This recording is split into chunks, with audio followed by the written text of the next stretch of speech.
Hello friends, इसके पहले हम लोग परसेंटेज के बारे में पढ़ रहे थे। आज हम लोग शुरू करेंगे बट्टा, ठीक है, जिसको इंग्लिश में क्या बोलते हैं, डिस्काउंट बोलते हैं। ठीक है, आज हम लोग शुरू करेंगे बट्टा। Suddenly pieces fell back together now. What's your vision?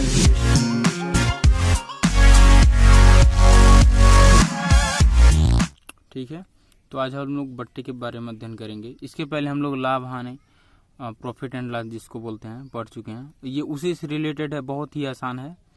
जैसे उसमें क्या करते थे, जो भी हमको लाभ हानि निकालना होता था उसको क्रय मूल्य के आधार पर निकालते थे। लेकिन आप बट्टा में याद रखेंगे, जो भी आपको बट्टा निकालना होगा वो अंकित मूल्य पे निकालेंगे। ठीक है, तो यहाँ पे क्या हम लिख सकते हैं कि बट्टा हमेशा अंकित मूल्य पर निकाला जाता है। तो यहाँ नोट करेंगे, बट्टा हमेशा अंकित मूल्य पर निकाला जाता है।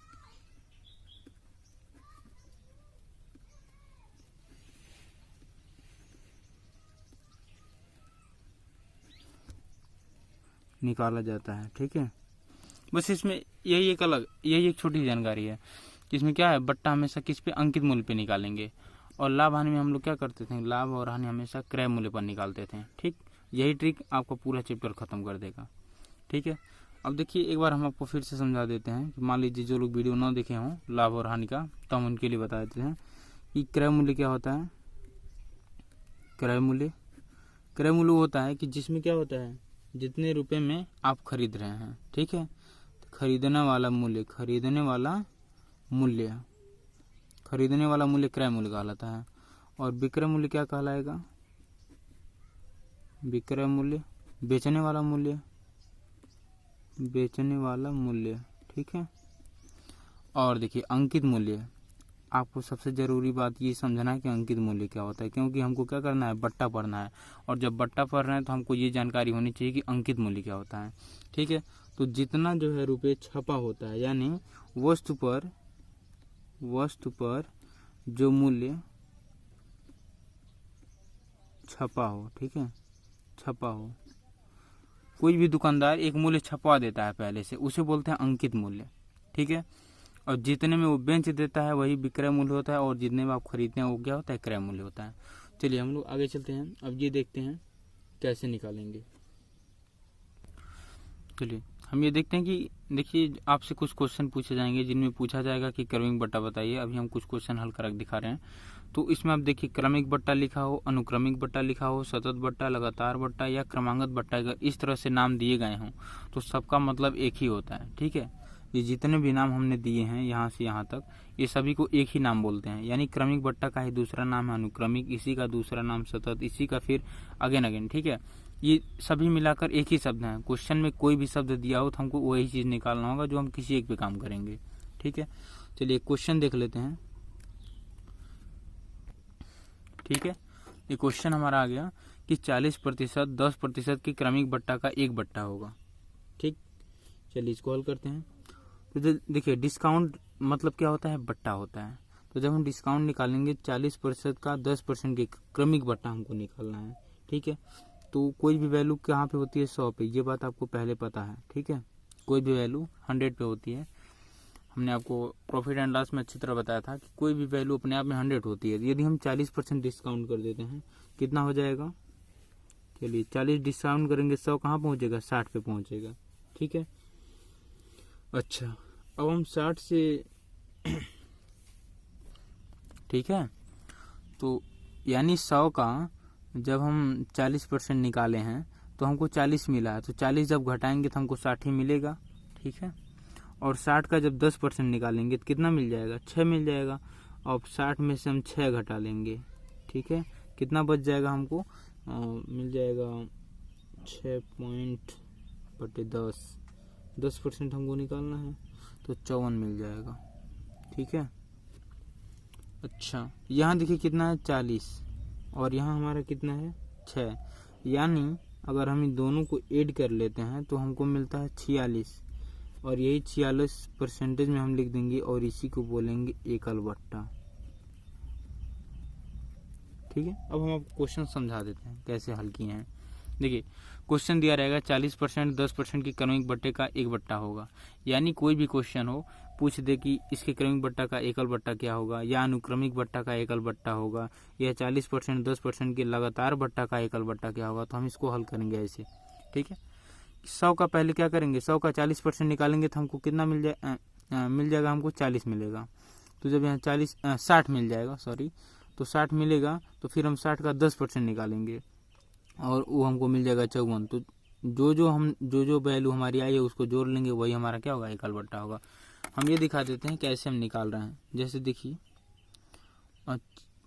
कैसे निकाले हैं, देखिए मान लीजिए 100 का 40% निकालना है, ये अभी 40% है तो हम 40% ही निकालेंगे। तो हमने बताया था परसेंटेज निकालने के लिए क्या करते हैं, 100 से डिवाइड कर देते हैं, परसेंटेज हट गया, देखिए 2 जीरो से 2 जीरो कट गया, यानी 100 से 100 कट गया, बच गया कितना, 40। तो यही जो 40 बच रहा है, यही 40 हमने इसमें से घटा लिया है 100 में से। तो जब 100 में से 40 घटाएंगे तो हमको मिल जाएगा कितना, 60 मिल जाएगा। अच्छा, अब वैल्यू हमारे पास क्या बची है, 60 बची है। तो अगला जो 10% डिस्काउंट यानी बट्टा मिल रहा है तो हम इस पे निकालेंगे।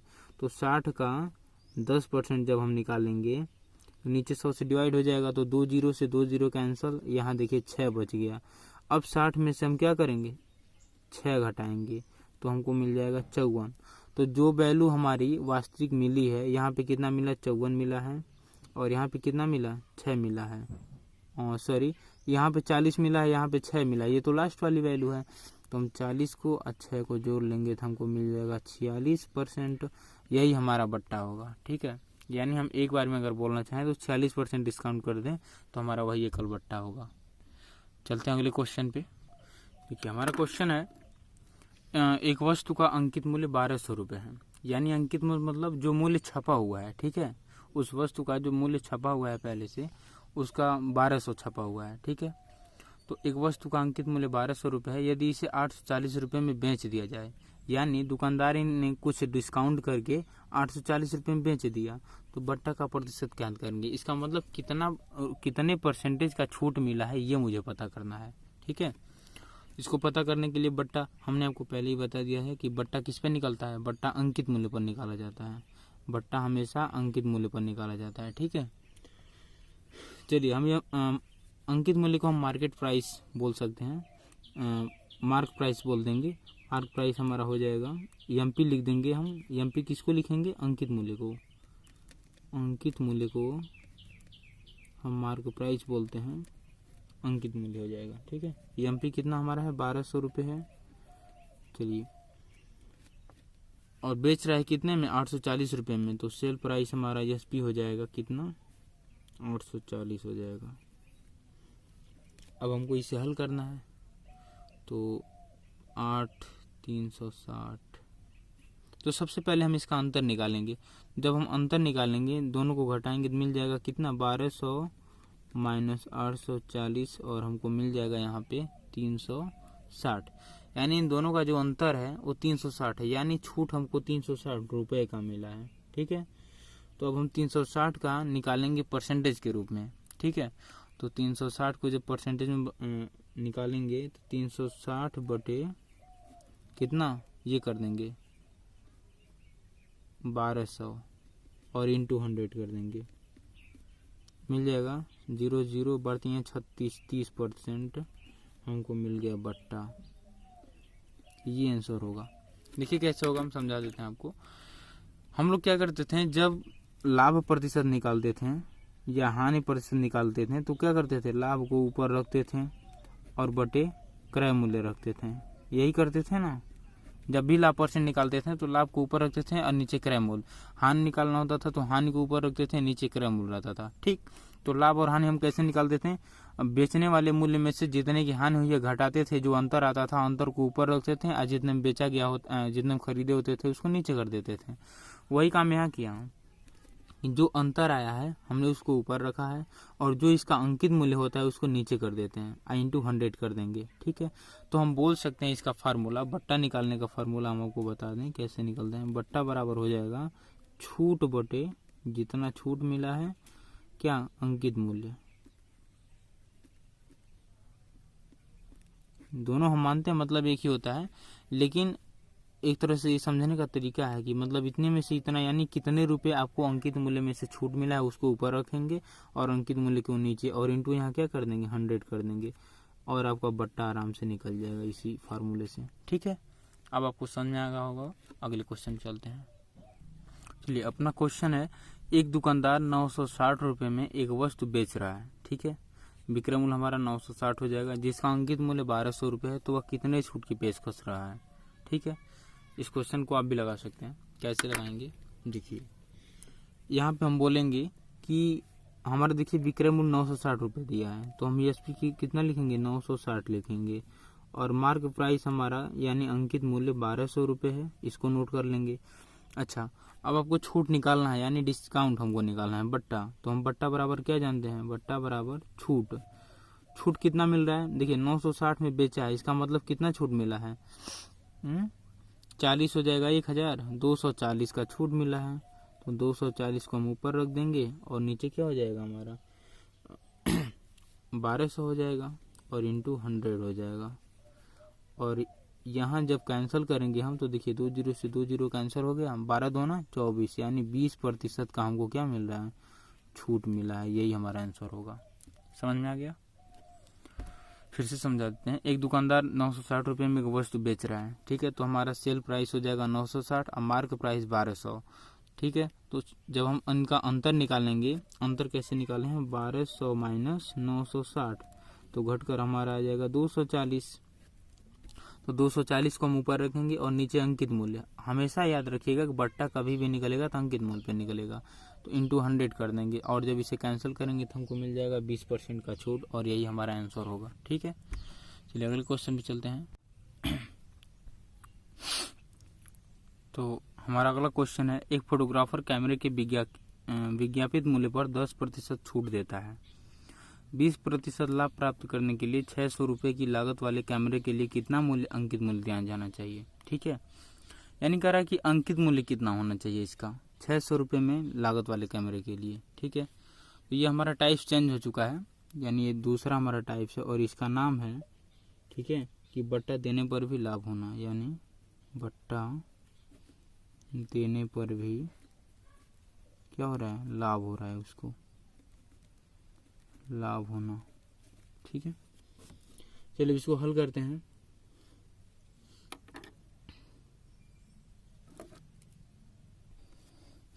तो पहले कह रहा है कि 10% का छूट दिया, यानी हमने आपको बताया था कोई भी वैल्यू क्या होती है अपने आप में 100 होती है। ठीक है, जब 100 होगा तो हम इस पे 10% का छूट देंगे, तो जब 10% का छूट देंगे तो कहाँ पहुंचेगा वैल्यू, 90 पे, यानी माइनस किया गया है कितना, 10, 90 पे पहुंच जाएगा, बट्टा मिल जाएगा हमको।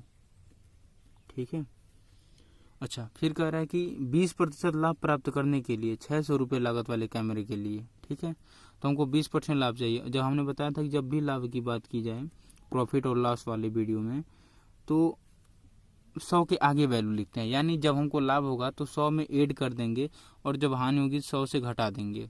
ठीक है, तो हमको +20 यहाँ कर देना है, तो कितना हो जाएगा, 120।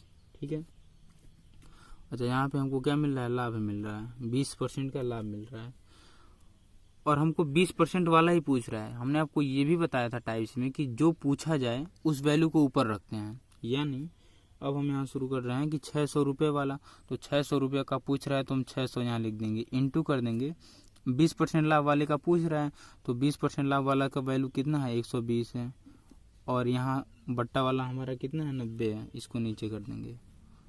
ठीक है, अब आप इसे हल करेंगे तो कितना मिलेगा, 9 से 9 कट गया, 8 12 6 8 9 72, 9 8 ठीक है, 800 हो जाएगा, ये हो जाएगा 800 रुपये आंसर हो जाएगा। ठीक है, अब जब कई सवाल इस तरह के हल कर लेंगे, बहुत ईजी है। देखिए सबसे पहले हमने 10% घटाया है, तो 10% घटेगा, 100 का 10% आप निकालिए, 90 मिलेगा। कैसे मिलेगा एक बार दिखा भी देते हैं। 100 का 10% बटे 100 कर देंगे, 10 बटे 100 कर देंगे, तो 100 से 100 कैंसिल होगा, हमारे पास 10 ही बचेगा। ठीक है, तो वही 10 हमने घटाया तो कहाँ पहुँचे, 90 पे पहुँचे, और फिर 20% का लाभ हुआ तो हम 120 बोल देंगे, यानी 20 ऐड कर लेंगे जब लाभ होगा। अब जाकर हम यहाँ पे 600 इंटू 120 बटे 90 करेंगे तो कितना मिल जाएगा, 800।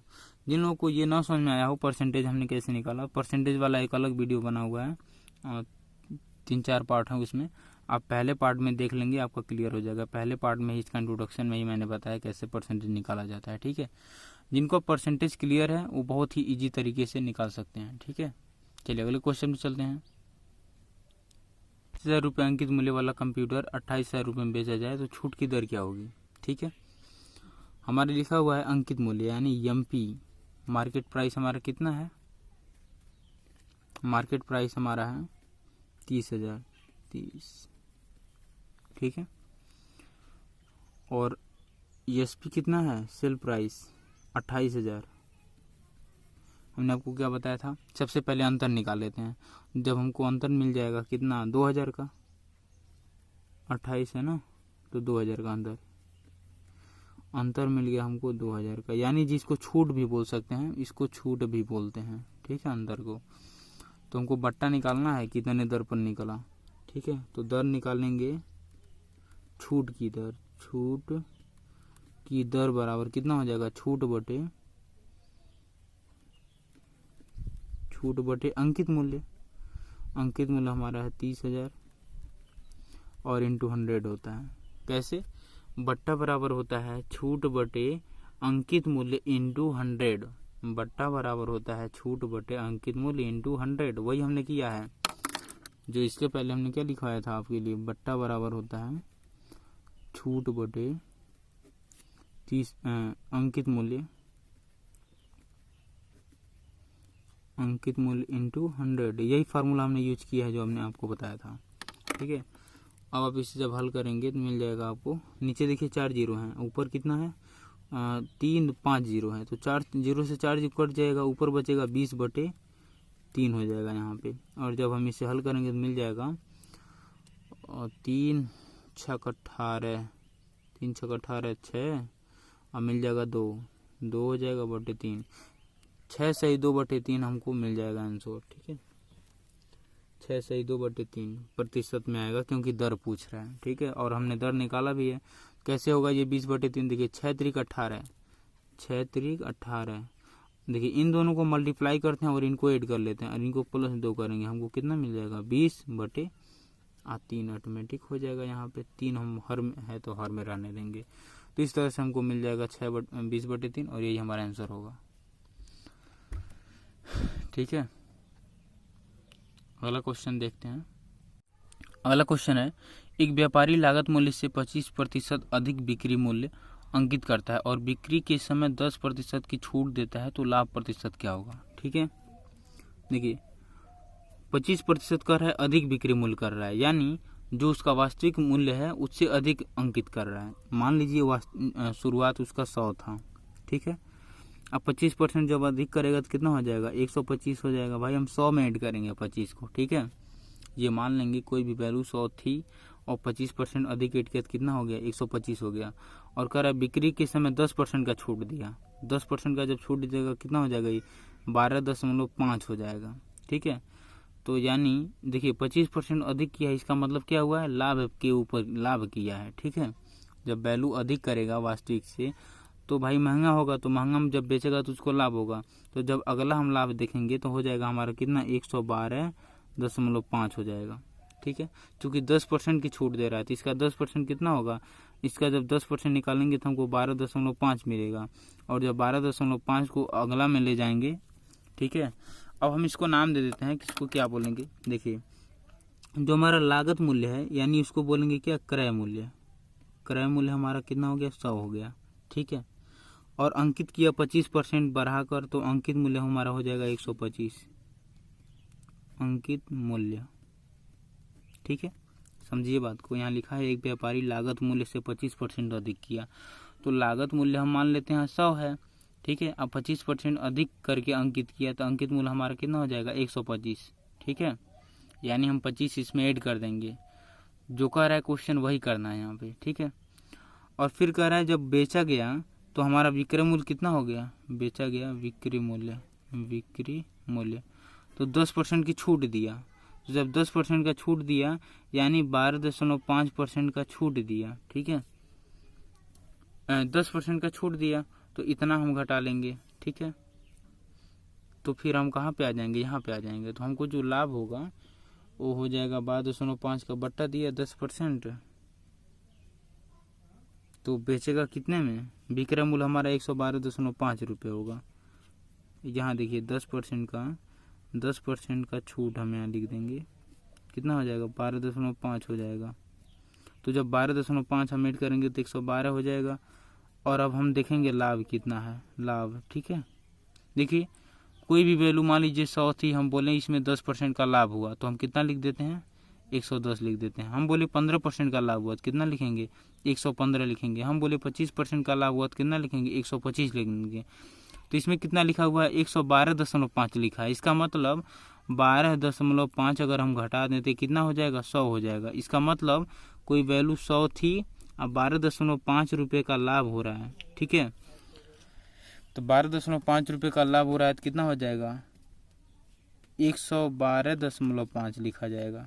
हमने कहा ना कि 100 रुपये है और 15% का लाभ हो रहा है तो लिखेंगे 115। 100 है, 25% का लाभ हो रहा है तो लिखेंगे 125। उसी तरह अगर 100 है अब 12.5 का लाभ हो रहा है तो हम यहाँ लिखेंगे 112.5, होगा ना, ठीक है। तो वही हमारा 12.5 जो है क्या हो रहा है? लाभ प्रतिशत आ रहा है। यही हमारा आंसर होगा, ठीक है। जो लोग देखिए समझना होगा, परसेंटेज यदि आप पहले पढ़े हैं तो आप यहीं पे आंसर समझ गए होते हैं, लेकिन जो लोग परसेंटेज नहीं पढ़े हम उनके लिए इतना ज़्यादा लगाए हैं, ठीक है। यदि फिर भी ना समझ में आया है तो हम एक तरीका और बताते हैं। यहाँ पे देखिए हमने कहा कि 100 है और 10% का लाभ हुआ तो लिखेंगे 110। 20 है, अगर 20% का लाभ हुआ है तो लिखेंगे यहाँ 120। 30% का हुआ तो यहाँ 130 लिखेंगे। कैसे? इसका मतलब आपको समझ में आ गया है कि 100 में वही वैल्यू जोड़ देना है जितना लाभ होगा। उसी तरह यहाँ देखिए 10% का लाभ होगा तो हम जोड़ देंगे कितना? 10। कितना मिल जाएगा? 011, 110 आ गया। वही चीज़ यहाँ है। अगर मान लीजिए 100 में हम 20 जोड़ देते हैं, 100 में अगर हम 20 जोड़ देते हैं तो कितना मिल जाएगा? 120। उसी तरह से हम 100 में क्या करेंगे? 100 में 12.5 जोड़ देंगे, 12.5 जोड़ देंगे तो यहाँ मिल जाएगा 5.211, 112। देखिए यही मिल गई। तो जिन लोगों को नहीं समझ आया होगा, अब आशा करते हैं समझ में आ गया होगा। यही हमारा आंसर होगा, ठीक है। चलिए अगले क्वेश्चन पे चलते हैं। चलिए आज इस वीडियो को यहीं समाप्त करते हैं, शेष नेक्स्ट पार्ट में लेकर आएंगे। तब तक के लिए धन्यवाद।